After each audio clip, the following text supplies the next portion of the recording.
Le 20 mars 2015 était un jour heureux. On allait pouvoir regarder une éclipse partielle du soleil. Enfin, Dans la catégorie privée de dessert, les nominés sont les écoliers, les collégiens et les lycéens. Directive du recteur, pas de lunettes, pas de spectacle. Principe de précaution oblige, il est vrai que sans masque protecteur, les éclipses peuvent parfois brûler les yeux.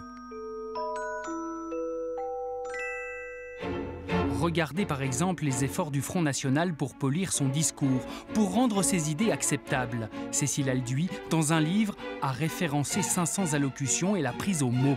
Elle constate que Marine travaille pour changer la syntaxe, pour faire de ce parti un parti comme les autres. Fini les dérapages du passé, le FN façonne un joli soleil. Seulement voilà, l'astre FN s'éclipse devant les débordements des militants. L'Obs recense les dérives racistes, antisémites, homophobes des candidats frontistes. Dans ce palmarès fleuri, on retrouve le Lozérien, Jean-Francis Etienne, qui tutoie l'extrémisme comme on tutoie son meilleur copain. Son mur Facebook l'atteste.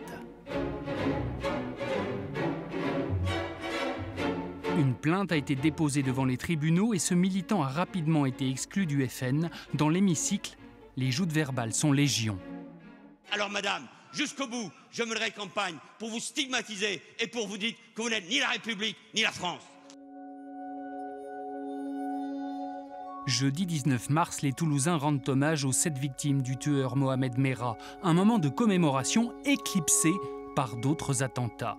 La veille à Tunis, au musée Bardot, 21 victimes tombent sous les balles, dont 2 personnes de Midi-Pyrénées. L'image des nouvelles victimes efface les anciennes. Un malheur chasse l'autre à la vitesse de la lumière, on vous l'avait dit. Se méfier des éclipses sans protection, des lunettes adaptées paraissent ces temps-ci presque indispensables.